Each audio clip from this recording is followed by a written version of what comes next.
I'm walking down the street. I do want to say to Donnie and many of you in this room that over a very long career in this city, all of you have helped me and my colleagues tell the truth and to try to tell.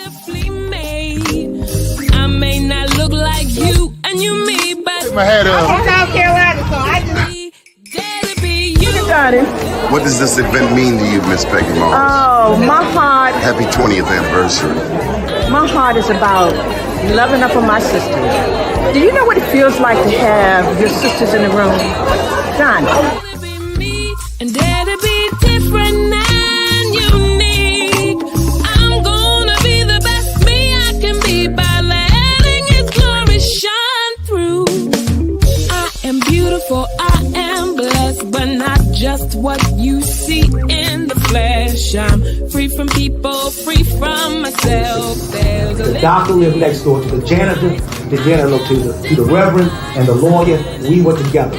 Now we get so high and mighty that you create stress for your society because you don't like poor black folks either. That's a health problem. Get yourself together so I can stop being taking care of geriatric people and get back to pediatrics. I thank you, Donnie, for all you've done. Let's keep doing it all the more. letting His glory shine through. Dare to be you, dare to be me, dare to be different and unique. I'm gonna be the best me I can be by letting His glory shine through. And I dare you, I dare you, I dare you to be you. First name's Donnie, last name's Glover, in it to win it for the long haul, baby.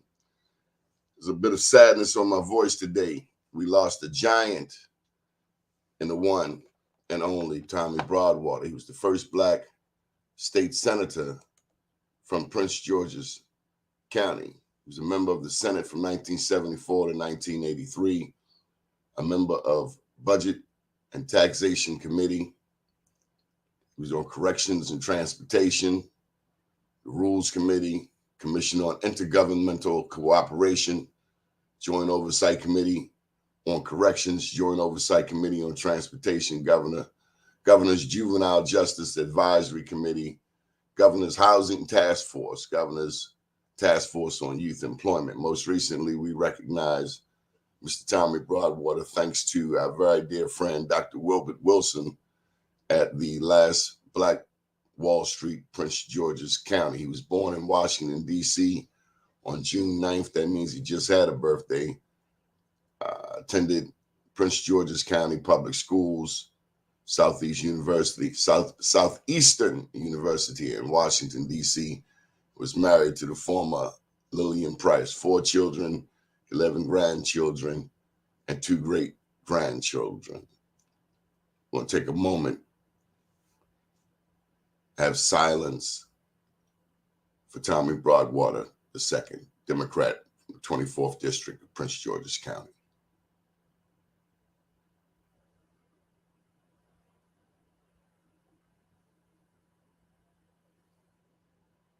Ashe. All right. Now, elections coming up here in Baltimore City. Let's get some commercials going on in here. There's some elections going on here in Baltimore City, May 14th. And it's never too soon to talk about politics. Today we're going to talk about the 3rd District. Now, if I'm not mistaken, Martin O'Malley was in the 3rd District. My boy Kenny Harris was in the 3rd District. Kenny Harris is one of the greatest politicians this city has ever seen. God rest his soul. Kenny Harris got killed up there in Northwood. Boy, he was the biggest supporter of this news network. Dunbar poet, Morgan State University, friend, brother. His mom is Miss Sylvia. She's always on these social medias. But we have a young man today who's running for that very same seat. Marques Dent. Good morning, Marques. How are you? Good morning, Donnie. How are you? Oh man, to learn about Tommy Broadwater, to have met that giant, it was just a couple of months ago, and I thank Dr. Wilbert Wilson, who made sure that we were able to give Mr. Tommy his flowers while he was alive. He was a bail bondsman by profession, and he bailed out a lot of people, out of jail. Mr. Tommy Broadwater. So we're talking about politics today. Let you give your opening comments. First and foremost, thank you for having me on this morning, Don. It's always a pleasure to connect with you. You've been a giant in media and politics for years, and I definitely appreciate having a few moments with you this morning and making this platform available to me. I appreciate that, sir. I'm Marques Dent, born and raised right here in Baltimore City. You spoke about Kenny Harris. I'm actually the chairman of the Northwood Baseball League, and one of our fields is named after the late Councilman Harris. I played baseball, softball with his daughter. I'm very familiar, and he definitely was a giant in Northeast. Coming from that same cloth of community based operations, that's what I bring to the table. I've been a baseball coach for over 15 years. I've been a staple in the Northeast community my entire life. I was born and raised in Ednor Gardens, right below Northwood Shopping Center. The now Northwood Commons was a beautiful, beautiful shopping center that was just renovated not too long ago, just adjacent to Morgan State University. So oftentimes folks run for office but never really understand what the pulse of the community is, and I definitely have a pulse of community being from there and really engaging with our community members on a daily basis. You play for Northwood? Yeah, I played at Northwood from the time I was 6 until I was 17, and then I left for college down at Tennessee State. I didn't know you played baseball. What position? What's your favorite? Well, I played first base for most of my career, then I switched to second base when I went to high school, and then I briefly played in the Orioles organization in their minor league affiliate. Really? Yes. Are you a softball? Nah, right-handed. All right. If Didn't I know don't know, that. I don't know if you know, Donnie, but I actually coached the 12 and under, and we're number one in the state of Maryland. We're undefeated with 48 and older season, and we I played did in four not know that. and we played in 4 different states. We've been to Jersey, Delaware, Virginia. I got a great group of kids. It's 14, 10 to 12 year olds, and they really represent Baltimore very well on the road and here in the city. And we're sponsored by the Orioles and Giant Foods. Well, I'm from James Mosier. I know we just beat y'all 17-1. You beat the current James Mosier. You ain't beat us. Yes, I sir. played with some giants. I grew up with some bad dudes, and I would, and you had to earn. You know one thing about baseball, you got to earn your way, and Yes, you sir. can't fake the funk. You either know it or you don't. And that ball will find you. Let me Guaranteed. tell you something, man. I had to bunt for all of 3 years. Mm. I didn't get to swing till the 4th year. I was bunting for 3 years. That's how you was getting on base. Yeah, You was getting on base. I And got on I'm mad base. you was quick too. Yeah, yeah, Mm-hmm. stealing bases. Yeah, Mm-hmm. Mm-hmm. baseball. Yes, sir. I played catcher. Well, I started out in left field. It's like you had to pay your dues. Oh, absolutely. Absolutely. First 3. Yeah. I always had a great glove. My arm, I need a 45 over here. I got a 22. I ain't had a shooter like everybody else. Takes Had a it takes time. It takes practice. But those 3 years, where you get like 2 innings because you had to get a mandatory 2 innings. But by the 3rd year, I was playing center field in the championship game. We won the championship. We were the Bad News Bears for 2 years. Mm-hmm. 3rd year, we won the championship, 1976. Okay.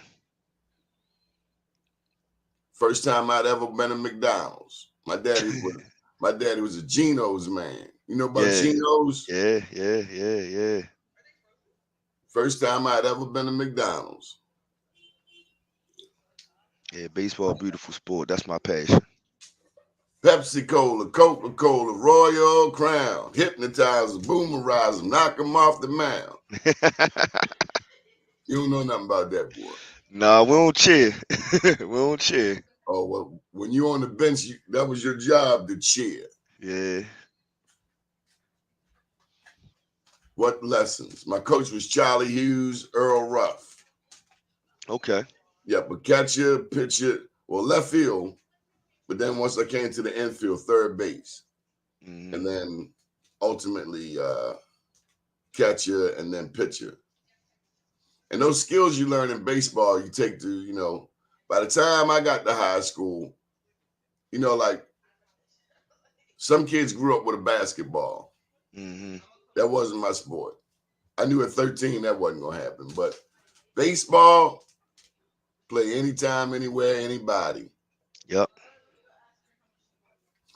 Yeah.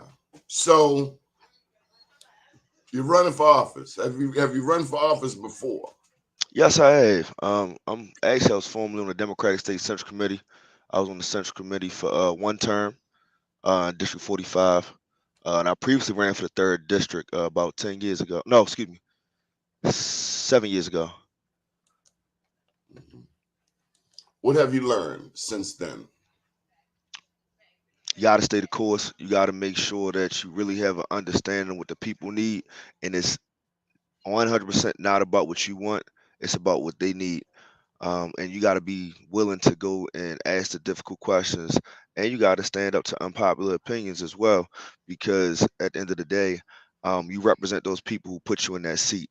I learned a lot while I was down in Annapolis. I actually worked for Kiefer Mitchell. That's when I got my first chops. When he was a delegate, I was one of his legislative aides, and one of the things Kiefer always taught me was just listen, just listen. You learn so much more by keeping your mouth shut. So I presume you don't agree with you're not a supporter of the current city councilman in the third district. Is that Ryan Dorsey? Yes, that's Councilman Dorsey. You think you would do a better job than he is doing? Absolutely. How so? Councilman Dorsey cares about Councilman Dorsey. He doesn't care about the people.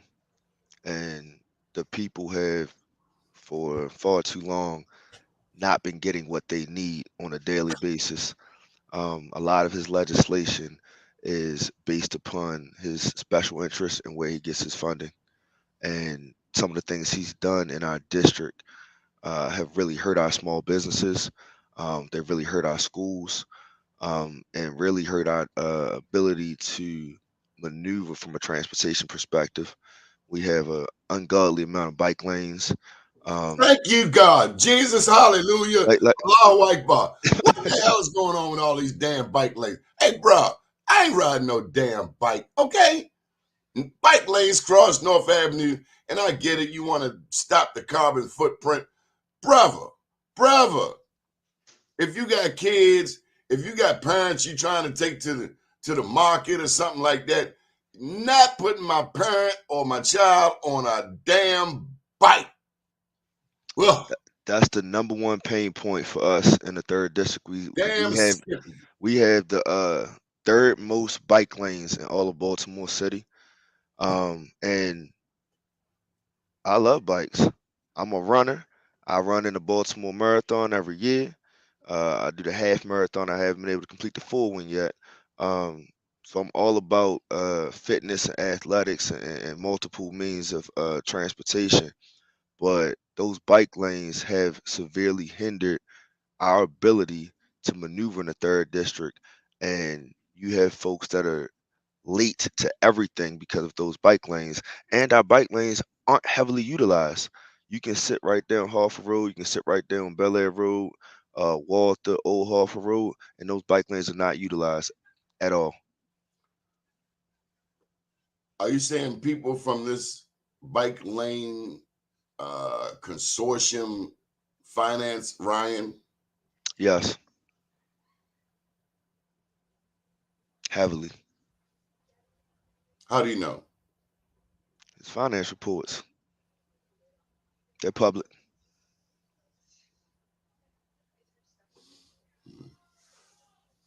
Is there anything else? You're just running against them because you don't like bike lanes? Oh, absolutely not. Right now in the Northeast District, I mean, we're not even just Northeast. Crime across the city is definitely a hot topic, but particularly the Northeast, we have the largest police district in all of Baltimore City, and we have one of the fewest amount of sworn officers in the city as well. We need to do some redistricting and remapping to close our footprint in the Northeast so we can better police ourselves. I work closely with the Northeast Community Collaboration Team every single day, and we talk about it. And they've said it, and Councilman Dorsey refuses to get on board with that. Um, and our auto thefts, we have a lot of crimes of opportunity in the Northeast, um, and we got to make sure we get in front of that because our residents, they deserve that. Would you be able to work collaboratively with your state partners, your state representatives? Do you have a Absolutely, rapport with them? absolutely. 43rd, 45 legislative districts. I am close, personal, close personal relationships with each member of our state delegation and our senators. We speak frequently. We're always in meetings together. We're always working together. A lot of my community initiatives they heavily support. Um, I have, traditional annual back to schools. I do a turkey drive every year, and I do several shopping sprees during the winter months for those holiday seasons. And we do breakfast with Santa. And they, all of our state legislators, they come out, support, attend, help to bridge those gaps for us in the community as well. And I'm down in Annapolis frequently during legislative session as well. While you're in Annapolis? I got to understand exactly what they're doing in Annapolis and how it affects our residents of Baltimore City. And you got to go down there. You got to be active. You got to be engaged. And like I said, you got to have a true pulse of the community. And that's not just hanging out on Harford Road all day. You got to hang out down on Main Street. You got to hang out down on North Avenue. You got to be everywhere and every place to make sure that you really understand and listen and learn actively so you can represent the folks that sent you down to City Hall. You mentioned Kiefer Mitchell earlier. Yes. What would you say his contributions have been to the city of Baltimore?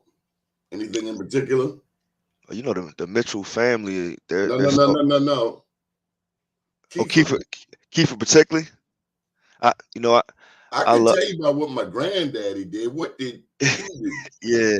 Um. I'm, I love. we ain't talking about his granddaddy. Yeah. That's Yeah. history. Yeah. Yeah. Yeah. Cause Talking about right now. yeah. What I've learned from Kiefer, like I said, is to listen and learn. And Kiefer gave me my first opportunity. So I'm forever indebted to him.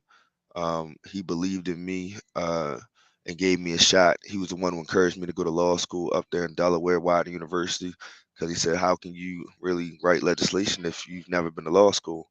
I Has said, he been "Well, to law school? say it again." Did Kiefer go to law school? No, he did not. He's a business degree. I had a bit. Well, I do have a business degree. I have an IT degree. I'm an IT professional by trade. But he encouraged me to go to law school and pass that on to me. So I went up to Widener University Law School and did contract law up there. So you finished law school? Mhm. I, Donnie, I've been so fortunate and blessed for my military career. I got 7 degrees, and I've never been to the financial aid office. All of it's been funded by the United States Air Force. So I'm a student, uh, and I take pride in that and being able to educate myself in a different career fields that I think could benefit our community. What are your 7 degrees? I did contract law. I went to Morgan for my doctorate in urban education and leadership. I have 2 master's degrees, one in nonprofit management, one in information technology management. I also have a bachelor's in business. I have a bachelor's in IT, and then I have a certificate from Harvard Business School. Um, and I Oh, have really? yeah, and I have several IT certifications in hacking and anti-terrorism, and I had a minor in aerospace studies as a aviator in the Air Force. Why'd you join the Air Force? I didn't have enough money for college, and my college didn't have a baseball team. Well, why would you want to waste all of that on public service?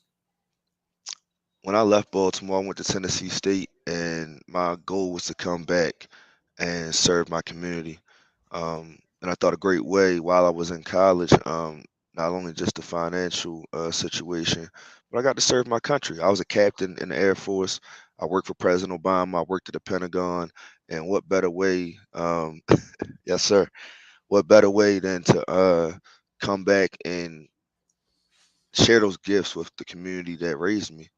Um, my mother, she always had us put on different T-shirts every year, from Nina Harper, the late Nina Harper, to McFadden, to Kurt Anderson. We always had a T-shirt on knocking doors for somebody. So I was raised in that same light. And then my father, he was always on the donor side of things. He was writing $100 check to everybody. And he also was a baseball coach at Northwood, and a big community guy from that perspective and giving back to the young people. So that's pretty much all I knew. So that's what I was going to be when I grew up. Very interesting, Marcus. Very interesting. I think we have a comment here. Somebody saying hello this morning. Yes, Ronnie, brilliant accomplishments. So, have you ever run for city council before? Yes, I ran for third district 7 years ago. And since then, have you better understood the game of politics? Yes, and it's funny. You It's a talked. dirty game, Marcus. It is, but you talked a little bit about the late senator in the 24th who just recently passed. Tommy Broadwater. Yes, and Senator Broadwater, one of his things that he said and quoted: people want clear direction and leadership. They want solutions and answers to their problems and needs. Uh, that's the direct quote from Senator Broadwater, and that's what it's about. You can navigate, maneuver through um, those different hurdles that politics brings about, but what Senator Broadwater said, that's really what it's about. Help people solve their problems, help them meet their needs. If you can do that, you'll be okay in this game. And I stand on the fact that I've been able to help solve problems when others were not able to. Tell me about the business, the economic corridors, the business component of the third district. Tell me about your vision for the businesses in the Northeast. A lot of people are moving in Northeast Baltimore, like you said, and I'm taking your word for it, but I know everybody's moving in Northeast, heavily populated. Hmm. You have a lot of, what's that spot?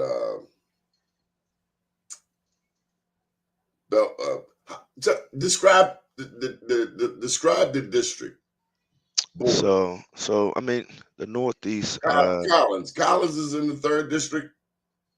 No, that's in the fourth. Collins right there on Northern Parkway in Lock Raven, so it's just outside. That's in the fourth. That's Councilman Conway's district.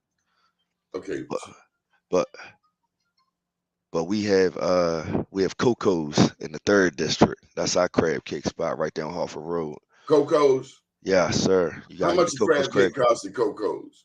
Well, it's the size of a softball, so it's yeah, it's the size of a softball. So it's about $43. $43. Yeah. Now It's you worth know it. I'm gonna get a pound. I'm going to the store and get a pound of jumbo lump crab meat and make it my damn self. You know what? When you get some time, we'll go to Coco's for lunch, my treat. $43 crab cake? That's more than a treat. That's a bribe. It comes with a pickle and fries, though. $43. Man, I was down Faley's. They told me, what did they tell me? Whatever price it was, I was a little mad. I was already in line, and I was like, just That's like the Faley's put market price, and they tell you when you get up there. At least Coco's tell you up front when you get to the door. It's gonna be 43 when you sit down.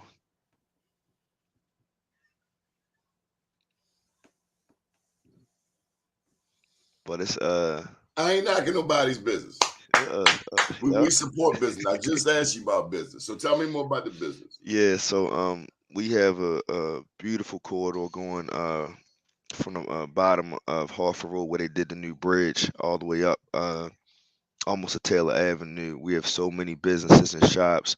Most of them are family owned. We have bookstores. We have different coffee spots, tea spots, and then also on the eastern portion of the Bel Air roadside, we have several businesses along that corridor as well. Um, Again, family-owned businesses, small businesses, and then of course we have our Lock Raven side as well that borders on the 4th and the 14th, and we got the new Northwood Commons there right adjacent to Morgan State, and those businesses and shops.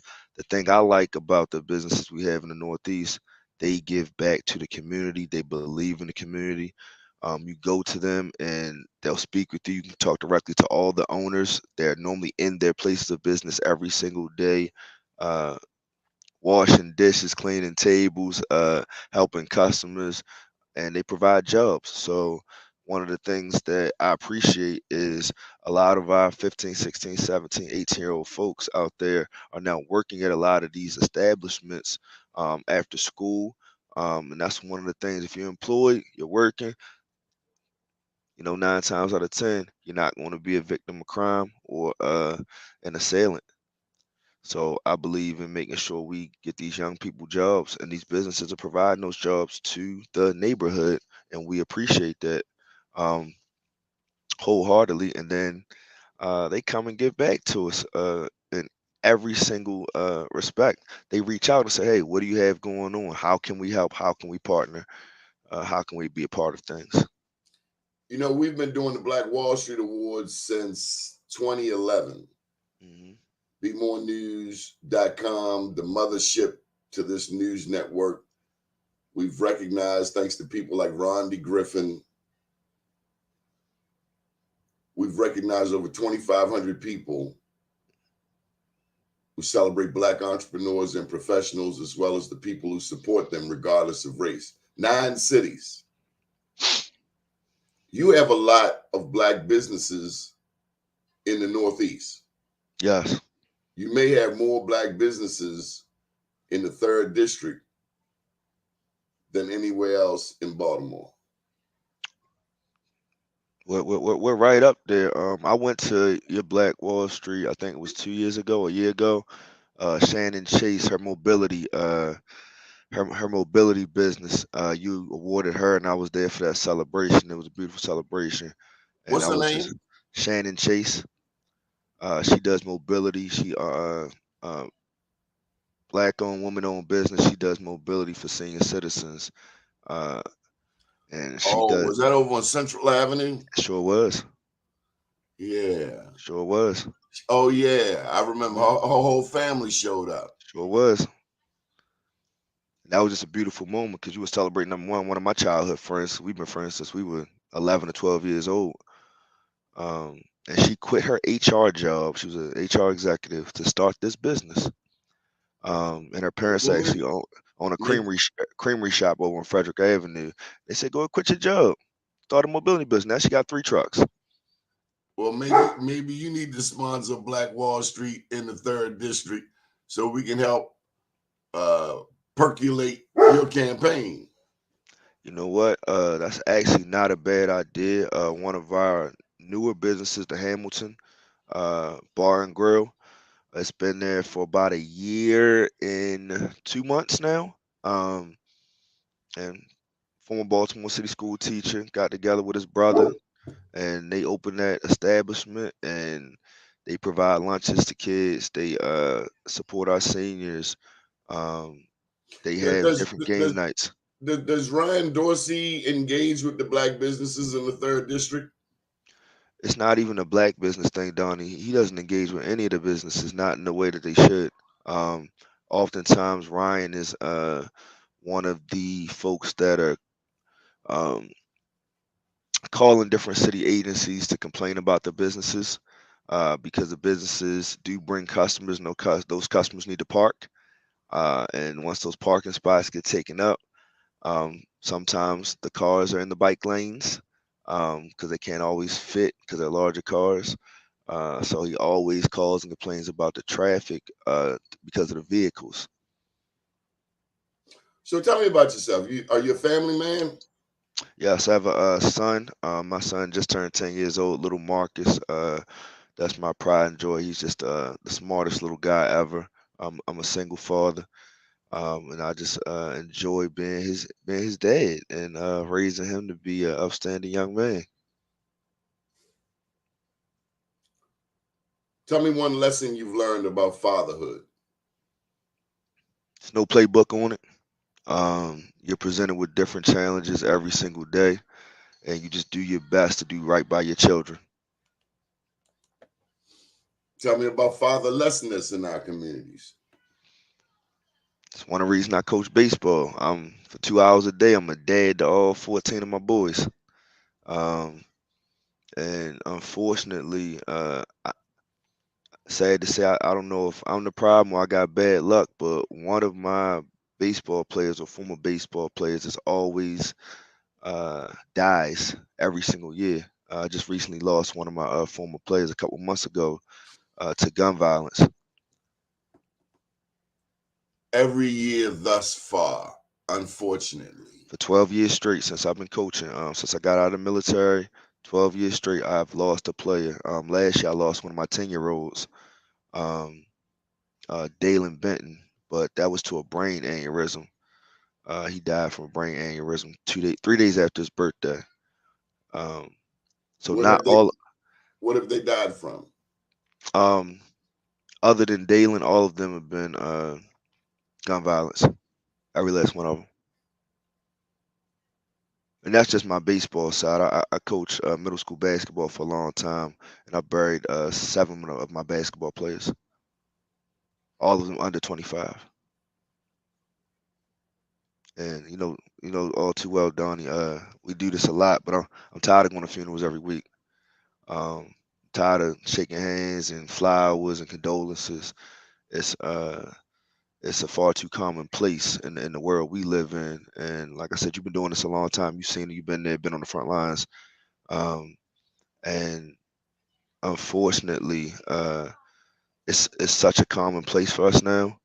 You try not to get numb to it, but you know, I look into the kids' eyes and I just pray, whatever I'm giving them on that baseball field or that basketball court or in the community, they soak that up and do their very best to um, stay out of trouble. And even my most recent child that I lost, he was at the gas station doing his break from school.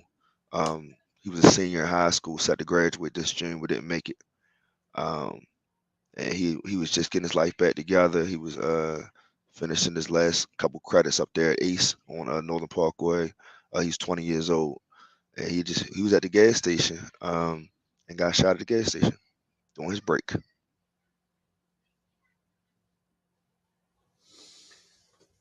Baltimore is a war zone. I won't say that because former military, I know war zones, um, You but I don't will. think this is a war zone? Nah, nah. War zones or war in the way I understand it from my military career, war is has a purpose. The things we do in Baltimore has no purpose. It's indiscriminate. Um, PTSD is PTSD though, right? absolutely, I absolutely. mean, if you burying a young person every week, that's traumatic. Oh sure, oh Okay, sure. maybe war is not the word, but it's certainly trauma. Oh, um, it's it's so traumatic, and I know we live in a world where we talk about mental health and we talk about trauma informed care. I think everybody needs to speak to somebody.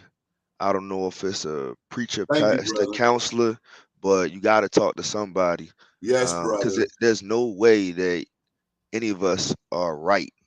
We can't be because we see it too often. We see it. Oh, you mean mentally like Yeah, yeah, straight? yeah, yeah, yeah. No, nobody has it all put together, and we may mask it. We may internalize it. We may be numb to it. But everybody should talk to somebody. Um, Yes, brother. and find look for Yes, the brother. peace. And like I said, I picked up jogging and running, so that's my activity where I can clear my head. But I go to the VA once a month and I talk to the lady. I mean, I have ain't no good. problem talking to a therapist. So again, I think it's something we all should invest in. I don't care if it's quiet meditation, yoga, a walk in a park, a jog, whatever it is. We all Because should do something. because we Um, can't act like we don't see what we mhm, see out that door. right. And the therapist helps us to digest mentally the trauma that we have seen. Brother, Sure. couple weeks ago, it was a lady. I'm in the store going to get some chicken for the dog. I get my dog treats, you know. Okay. And before I went out the door, this lady, white lady, she said, "Close your eyes before you go out that door." And I'm saying to myself, "You are BSing." I didn't believe her. Lo and behold, I get outside the door. There is a naked woman with a hacksaw. She's obviously high on some type of PCP, Hmm. and the kids are all videotaping her. They're surrounding her. The most disturbing part is that BPD was just across the street Are you serious? and did absolutely nothing. If she's on a substance, she needed medical attention, so the police should have definitely got engaged and made sure she got the help she needed. Trauma. Mm. Tell me about the police in Northeast Baltimore. You know, we got a new commissioner, Commissioner Worley. He comes from Northeast. Um, I believe he'll do an amazing job. He's just now getting his footing as commissioner, um, and he comes from the Northeast District. Our He's current he, he's from Baltimore, born and raised. so see, you can't go wrong with that. No, cause and he's born and raised. I believe I want to say Pigtown. But Rich Worley is born and raised, still lives in the city, raised all his kids in the city, family in the city. He We knows these, salute you, sir. yeah, he knows these blocks in and out. And the way the Northeast is currently constructed, uh, I love our police force. They are so responsive. Um, I love our community collaboration team. I work with them every single day. Um, and I like the fact that the Northeast support other districts as well. They'll go to West Baltimore if they need to. They'll go over to Northern when they need to. They volunteer to help where folks may or may not have the support, and that's just a testament to their character in the Northeast. And I go to those commanders meetings. I go to roll call. I go to shift change. I literally walk in and out of the district um, on a weekly basis, at least twice a week, just checking on them, making sure they're okay. Because again, uh, they need support too. Um, I mentioned the Hamilton Bar and Grill. They provided lunches, free lunches, to several of the shifts in the Northeast, making sure those cops are fed and had the fuel so they can go out there and protect us. Like I said, we try to keep that family mantra in the Northeast where everybody takes care of each other as best we can. Tell me about teamwork. You think you're doing something out here by yourself, you're number one confused, and also it's not gonna be as successful as you could be if you had a solid team. If you and a lot of it's ego. Oh, I can do it solo. No, you cannot do it solo. We don't. None of us have all the answers. We all need support, and I talked about listening and learning, and that goes with that support as well. Um, so you got to develop a great team and have not necessarily like-minded people because you don't want a lot of yes people around you. Yes, man. Yes, yes, yes, yes. No, you're not always right. You want to have folks that hold you accountable as well. Tell me about faith. I've been a part of St. Matthew's Catholic Church since the time I was 10 years old. Father Joe Muth, who just recently retired 2 years ago. We got Father Matt now, great guy.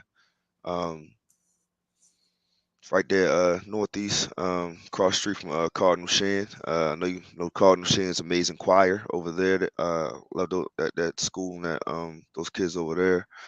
I played basketball, CYO basketball, but I was raised right there, St. Matthew's Catholic Church.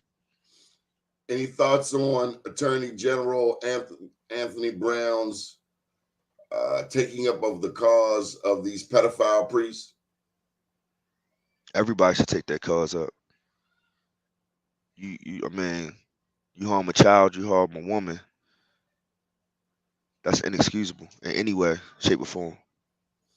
Mass incarceration. African Americans are 13% of the population, yet Black men alone comprise 44% of the prisons. Black women are the fastest growing demographic. How do we thwart?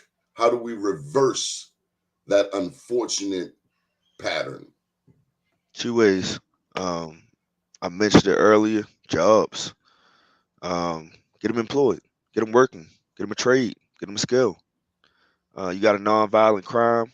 You know, you got we can work with you. We can work. You got a nonviolent crime. We can work with you. We can get you a job, get you a trade, get you employed. You stole a loaf of bread because you was hungry. Get you fed. Um, so jobs and training and employment opportunities. I think those are the two things that could really help reduce that um, incarceration.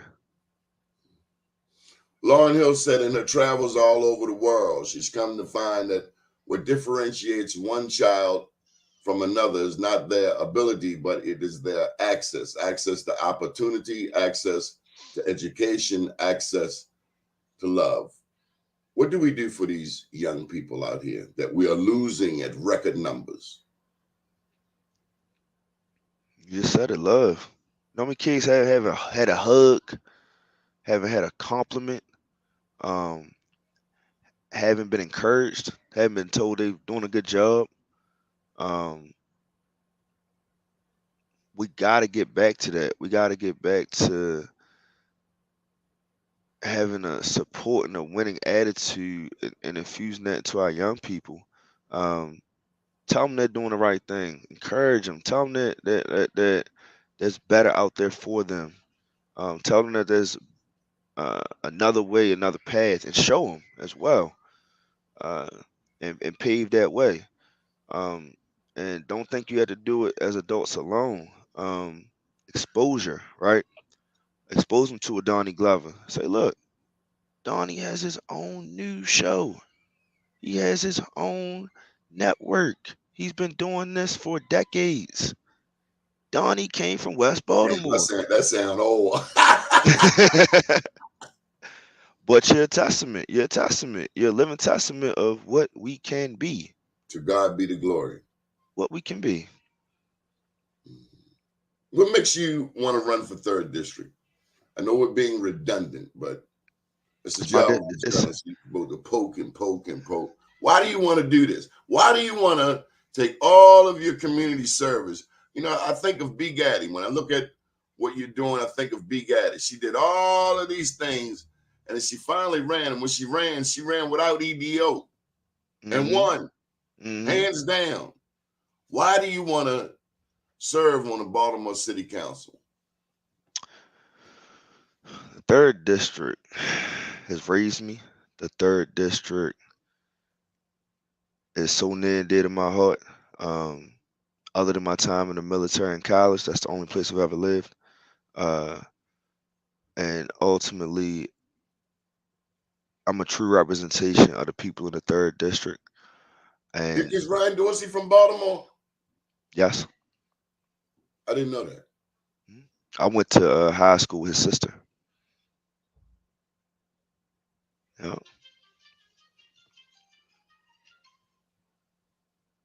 What makes you a better candidate than he?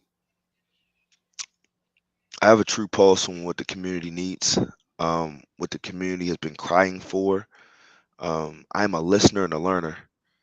Uh, I take no preconceived notions. I don't come down with any things that I personally am looking for or personally want. Because I can go do whatever I want to do in my career. I don't have to do this. Um, I can go be whatever I choose to be. But I'm making an active uh, choice to serve my community and to serve it as a council member. That gives us a voice that we have not had in a couple decades, since Kenny Harris, since O'Malley. They were great councilmen for the Northeast. Great, great councilmen for the Northeast. We need to get back to that.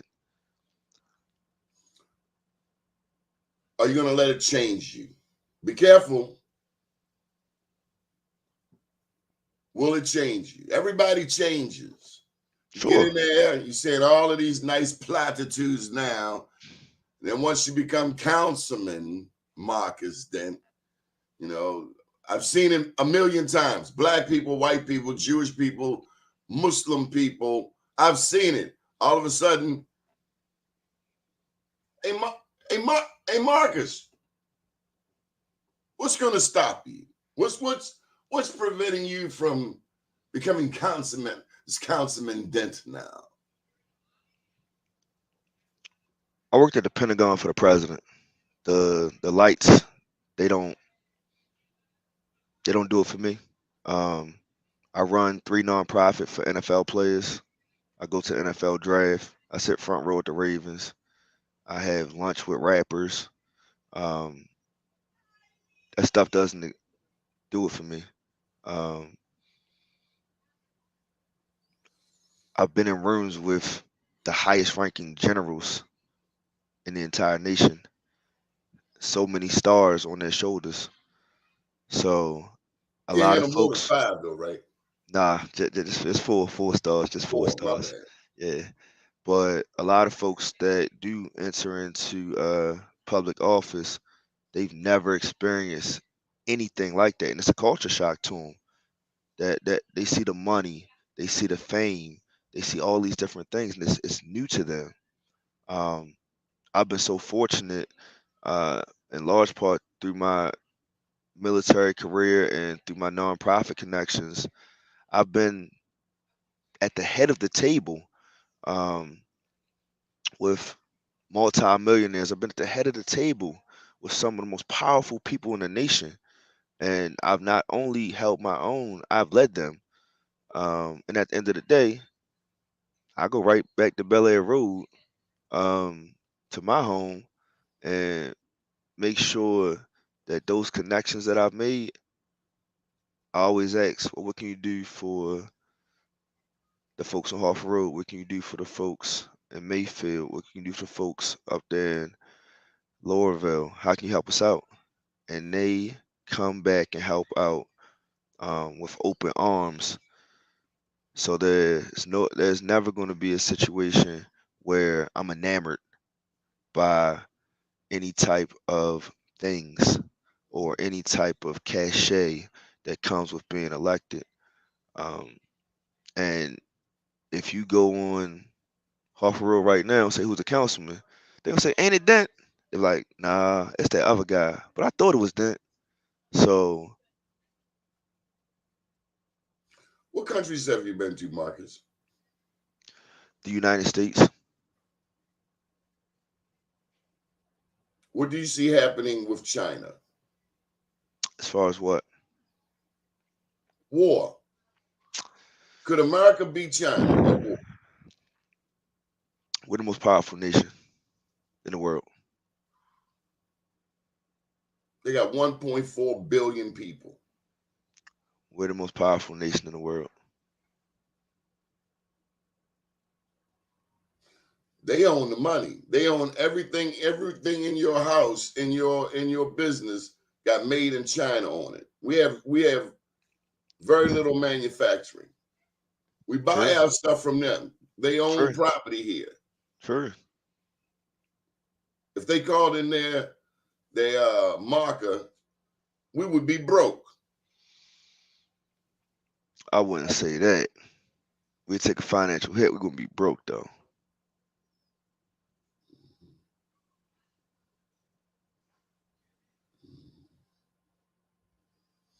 Okay.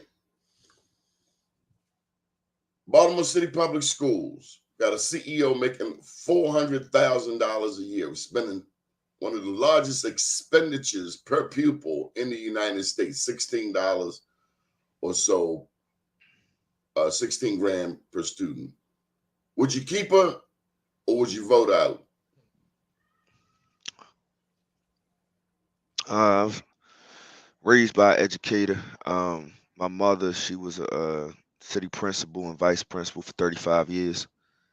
Um, Let me ask you this: I, what does your mother think of Santa Lisa? my mother retired. She got a lot left in the tank. She could have kept Would, going. would would your mother vote to keep Santa Lisa or vote her out? I think my mother would keep her. Really? I think my mother would keep her, but what my mother would say is Dr. Sandalisa should surround herself with a little more talent in her inner circle. Mm.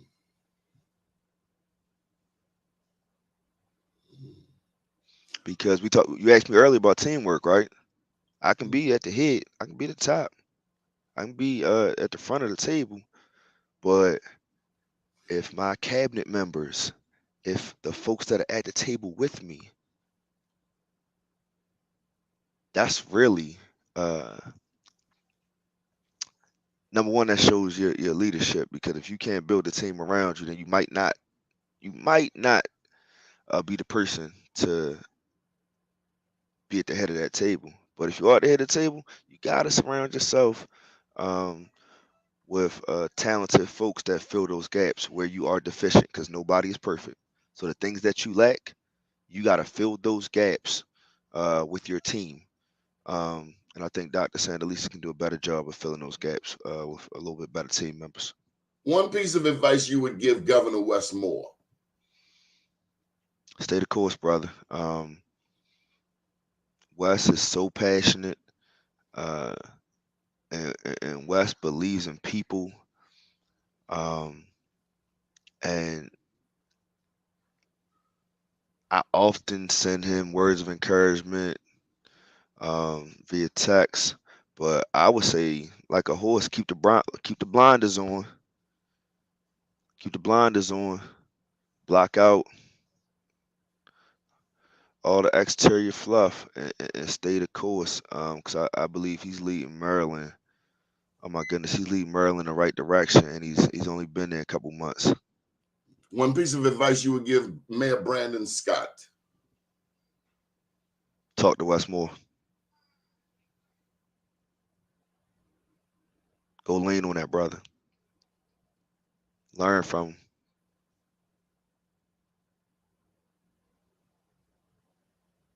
You got a black governor, use him. Like literally, we've the first black governor in Maryland.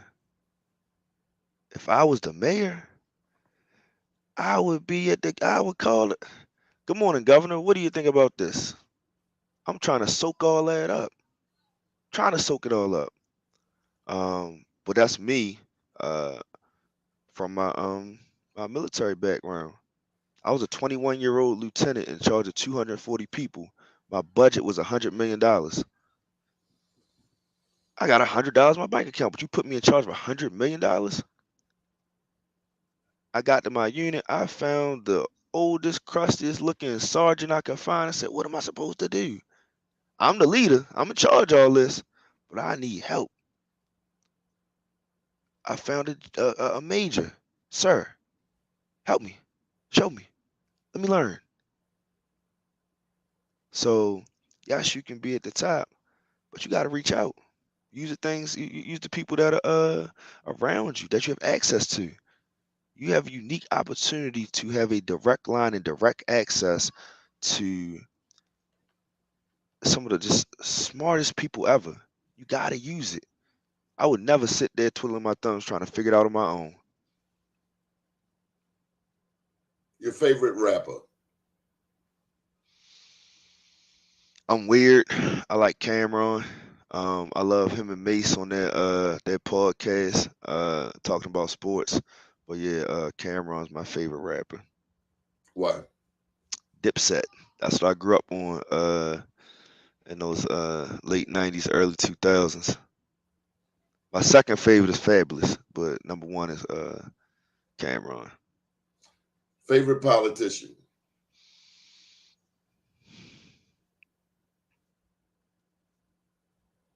Gotta be Tiger Davis.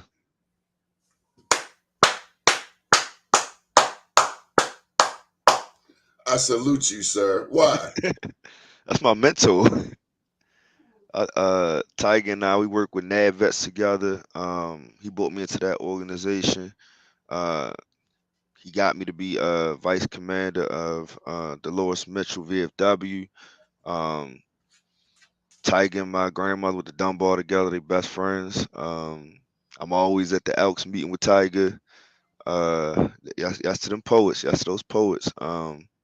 So Tiger Davis, I have an email, phone call, a text message from him every other day. And you talking about flowers? That man deserves everything we can give him. Yeah, we need to give him his flowers now. Yeah, because he's out here fighting on a Well, has he ever been celebrated? Tiger not about that. He does so much celebrating for Has he other been people. celebrated? Not to my knowledge. And we need to celebrate him. We need to plan something for him right away. Mm-hmm. One last question as we wind down. Your advice to Black men. Any advice to Black men? I've talked to many people, and one of the biggest challenges is fatherlessness. It's Black men who don't understand Black women, Black men who take Black women for granted, Black men who, even though women call themselves bees these days, the men who consistently refer to women as bees, men who consistently look at women as an object of sexual gratification. I'm not talking about what women do. I'm talking about what we as men bring to the table. Your advice to Black men? Everything you said is true. But my number one advice to Black men is go to the doctors. Go get a checkup. Go get a checkup. That's my number one advice. Because if you're not strong physically, mentally, and emotionally, there's no way we can be any type of leaders of our households. There's no way we can be any type of providers for our families. And there's no way we can be any type of protectors of our women and children. So go to the doctors. That's my number one advice. I go every year because the military sends me an email and makes me go. But go to the doctors. Go to the doctors. Go to the doctors. So Marques, I'm gonna step off of screen and let you say your final thoughts. and I'll come back and close the show. You want to give a closing statement, okay? All right. Here we go. 3, 2, 1. And thank you for being on this show. No, thank you for having me today, Donnie Glover. The third district is one of the strongest districts in Baltimore City, and we need to make sure that moving forward, we act as such. We are vibrant, we are talented, we have businesses, we have schools, we have young people, and these individuals make up the collective, and that collective is strong. That collective is a force, and that collective can be the stalwart uh, portion of Baltimore City. Right now in the third district, we need to make sure that everyone is well represented and that our needs are met. And we listen and we learn and we infuse uh, a sense of accountability and integrity, not just in the third district, but across the entire city of Baltimore. I thank you for having me on this morning. Uh, and I appreciate everything you do, Donnie, in the community. And we will be talking about making sure we have that Black Wall Street on Harford Road. That is a promise from me. We read in the papers and hear on the air of killing and stealing and crime everywhere. We sigh and we say as we notice the trend. This younger generation, oh, where will it end? It's a poem from Dunbar. On the walls of Dunbar back in 1983 said, "Who's to blame?" And at the end of the day, it's all about responsibility. I'm so proud of you. You've made this city very proud on this morning. And like they say in the poem, if you can fill the unforgiving minute with 60 seconds worth of distance run, then yours is the world and all that's in it. You'll be a man, my son. Thank you for joining us today. This has been Marques Dent for 3rd District. We wish him the absolute best. We're going to try to get him to sponsor a Black Wall Street up in Northeast Baltimore to celebrate those glorious Black businesses. Baltimore is so anti-business, Marques. We don't have any Fortune 500 companies. No big companies are coming here. I don't know what we do. Technology is your realm. Yep. Baltimore could be a hub for technology. Absolutely. We could do so much more.